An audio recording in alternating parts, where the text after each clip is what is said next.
Hello everyone, welcome to 5W 1H Education. Today I will discuss about GST. As we all know that it is very important topic, or we can say that very hot topic. So start from GST. GST means goods and service tax. First of all, of introducing about it, the goods and service tax is one of the biggest economic and taxation reform undertaken in India. GST is set to replace all indirect taxes levied on the goods and services by the government, both central and state, once if it is implemented by the government. It is collected on goods and services at each point of sales in the supply line. The GST aims to streamline the taxation structure in the country and replace indirect taxes with a singular GST to simplify the taxation procedure. Now, historical background of GST. We will discuss about historical background also, because if we know that one topic is very important for us, so we should understand about the every background of that topic. So GST was first recommended by Kelkar Task Force on Implementation of Fiscal Reform and Budget Management Act 2004. But the first discussion paper on GST in India was presented by ECS Finance Minister on 10th November 2009. Then in 2011, the Constitution Bill was introduced in Parliament to enable the levy of GST, but the bill lapsed with the dissolution of 15th Lok Sabha. Again, in 2014 December, the Constitution Bill was introduced in Lok Sabha. The bill was passed by Lok Sabha in May 2015, but referred to a selected committee of Rajya Sabha for examination of GST bill. Now GST bill passed in Rajya Sabha on 3rd August 2016, but now again question is that when GST will be applicable. Modi government wants to applicable GST bill from 1st April 2017, but due to some legal problems or some hazard, GST bill is not applicable before 1st of April 2017. Now we should understand about what is the exact meaning of GST. The GST is a value added tax is proposed to a comprehensive indirect tax levy on manufacture, sales and consumption of goods as well as services at the national level. It will replace all indirect taxes levied on the goods and services by the Indian central and the state government. Or we can say that about GST in a simple term, that GST is a proposed system of indirect taxation in India, merging most of the existing taxes into single system of taxation. Or in one word, we can say that GST is a one common marketplace. Now, what are the objectives of GST? We have some reason about applicable of GST. First one is one country, one tax. That means GST replace a number of indirect taxes being levied by union and state government, so that could be single tax to country. Now tax will imposed on one single country. Second one, consumption based tax instead of manufacturing. That means now tax will be imposed on consumption rather than manufacturing the products.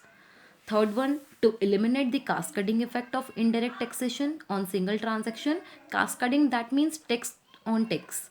So it means GST is indeed to remove tax on tax effect and provide for common national markets for goods and services.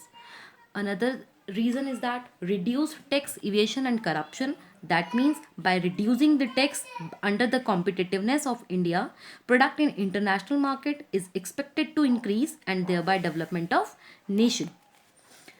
Next is that increase productivity. That means this will be expected that the introduction of GST will increase the productivity with removing the multiple point of taxation. That means that will be on higher amount of revenue and productivity. Next one, increase tax to GDP ratio and revenue surplus. And another is that increase compliances. Now, what are the challenges for success in India about the GST? First one is that passing of bill in Rajya Sabha. One of the major problem of GST is that passing of bill in Rajya Sabha. Since central government is not having sufficient majority in the Rajya Sabha, thus it will have to ensure safe passage as it will not pass the bill in the upper house of parliament. Another problem is that consent of states. For implementing, it is critical that GST bill is passed by the respective state government in state assemblies so as to bring majority. It is very difficult task of implementation of GST.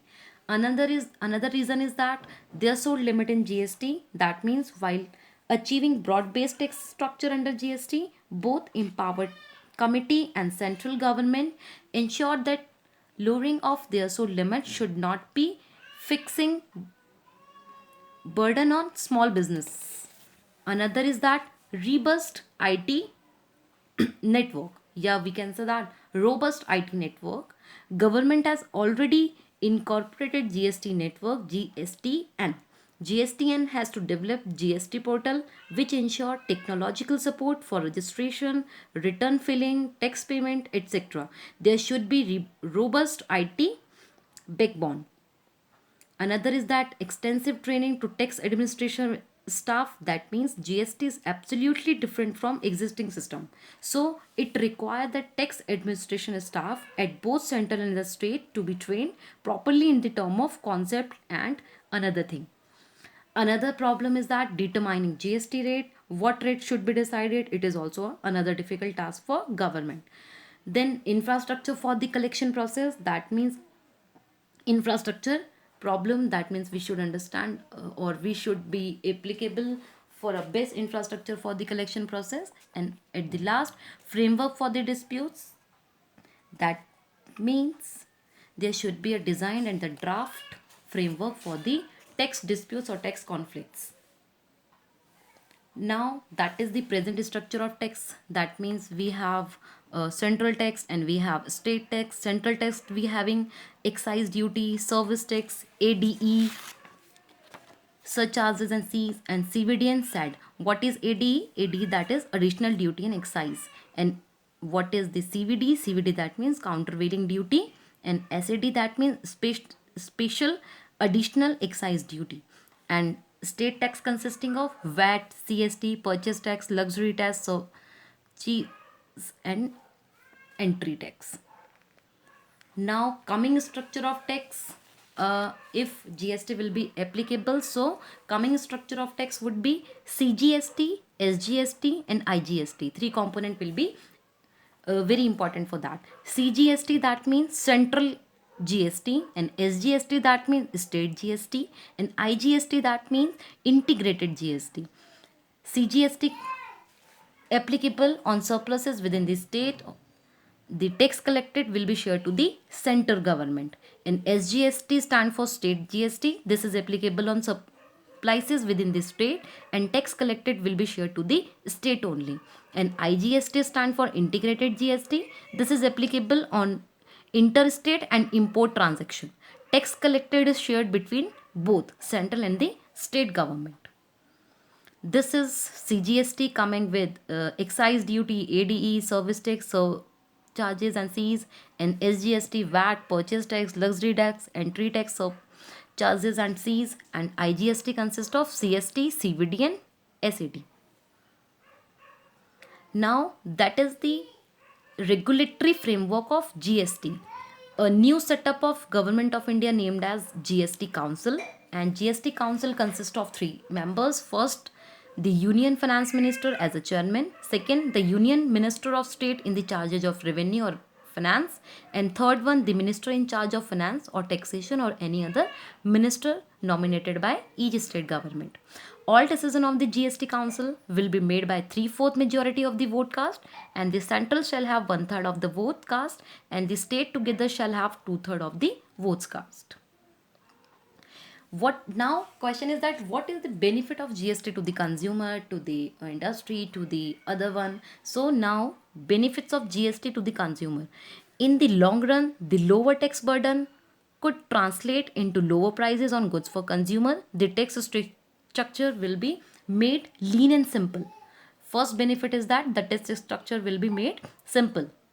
Second one, all indirect taxes will cut down to one tax, good for common man to understand and to follow. It can bring more transparency. Another benefit of consumer, that is transparency in tax forms. That third one, fall in price of some of the goods will be cheaper price, and then less corruption will be avoiding.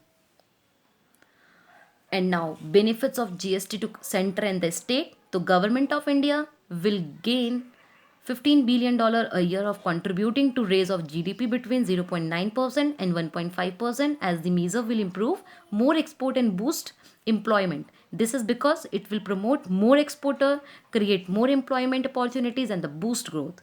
Second one, it will divide the burden of tax between manufacturing and the services. Third one, beside a simple tax system, is very welcome for all foreign investor looking to set up factories in India. Now, benefits of GST on a small businessman, or we can say for startup people. So, some benefits of GST, like first is simple taxation. Second one, easy to registration, higher exemption in prices, businesses in both the sales and services, and saving in logistic cost and time. These are the benefits of small businessmen. Overall benefits of GST, like first, easier tax compliances, transparent and natural manner to raise revenue, price reduction, simplified and cost saving system, help to build a transparent and corruption free tax administration staff. The tax structure will be made lean and simple. The entire Indian market will be unified market, which may translate into lower prices, business cost, and this gives an opportunity for all the poor states to develop. So, what are the key benefits? First is India become a single market, reducing cost and time on movement of goods, more tax revenues for the government, yet lower tax burden for industry, taxation in paperwork and time wastage in paying taxes, lower prices for many manufacturing products, over time at between 2% and 2.5% to GDP, and increase export between 10% and 14%. So thanks a lot for that, and if you like this video, so please like and subscribe the channel. Thank you so much.